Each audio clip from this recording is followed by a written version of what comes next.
చెప్తున్నారు. అయితే వారాహిదేవి గురించి కొన్ని అపోహలు కూడా ప్రస్తుతం చాలా మందిలో ఉన్నాయట. శ్రీవిద్యా ఉపాసకులు మాత్రమే ఈ దేవతను పూజించాలా?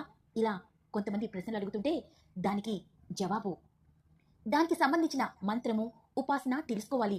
లేకపోతే ఉగ్రదేవత కనుక బెడిసి కొడుతుంది. ఇలా కొంతమంది అంటున్నారు. అయితే అది అపోహ మాత్రమే. విష్ణుమూర్తి అవతారమైన వరాహస్వామిని తిరుమలలో ఏ అనుమానం లేకుండా ఎలా దర్శించుకుని దండం పెట్టుకుంటారో ఈ దేవత తల్లి కనుక ఇంకా ప్రేమగా కొలుచుకోవచ్చు. అమ్మను కొలుచుకోవడానికి మంత్రతంత్రాలు మాత్రమే ప్రధానం కాదు. అమ్మ ఏ రూపం ధరించినా పిల్లలను ఆనందంగా ఉంచడానికే కదా. ముఖ్యంగా వారాహిదేవికి గల ప్రత్యేకత ఏమిటంటే భక్తుల కళ్లల్లో కన్నీటిని చూస్తే తట్టుకోలేని మాతృ హృదయ దేవత. పురావస్తు త్రవ్వకాల్లో పలు చోట్ల పసిబిడ్డను ఒడిలో లాలిస్తున్న వారాహిదేవి ప్రతిమలు బయటపడ్డాయి.